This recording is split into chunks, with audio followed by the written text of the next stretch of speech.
সাত দফা দাবিতে পশ্চিমবঙ্গে দ্বিতীয় দিনেও চলছে ট্রাক ধর্মঘট। বুধবার থেকে শুরু হওয়া এই 72 ঘন্টার ধর্মঘটে নেমেছেন ট্রাকের মালিকরা। দক্ষিণ দিনাজপুরে গঙ্গারামপুরের 112 নম্বর জাতীয় সড়কে আজও বন্ধ ট্রাক চলাচল। Federation of West Bengal truck operation অ্যাসোসিয়েশনের ডাকে এই ধর্মঘটে সামিল হয়েছে দক্ষিণ দিনাজপুর ট্রাক ওনার্স অ্যাসোসিয়েশনও।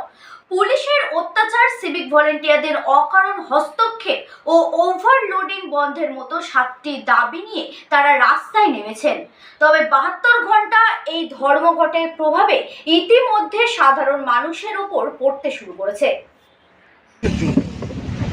আজকে federation of West Bengal truck owners থেকে 72 ঘন্টার ট্রাক ধর্মঘটের ডাক দেওয়া হয়েছে আমাদের রাজ্য ফেডারেশন।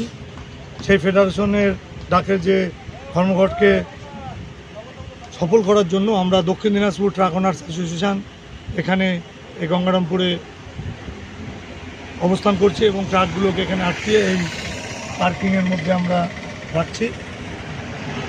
আমাদের ট্রাক ধর্মঘটের 7 দফা আছে, 7 দফা দাবি আছে। দীর্ঘদিন ধরে নানা রকমের অত্যাচার, তার প্রতিফলনে আজকে আমরা ধর্মঘটে নামতে বাধ্য হয়েছি। আপাতত 3 দিনের বন্ধ।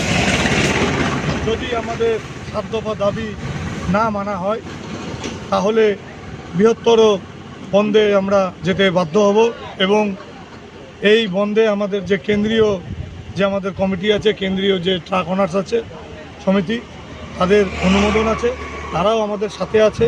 প্রয়োজনে গোটা ভারত জুড়ে ট্রাক ধর্মঘট পালন হবে। কি কি দাবি রয়েছে আপনাদের? দাবিগুলোর মধ্যে 7টা দাবি আছে। 7টা দাবি আছে। তার মধ্যে বিশেষ করে হচ্ছে ওভারলোডিং চালানো ওভারলোডিং বন্ধ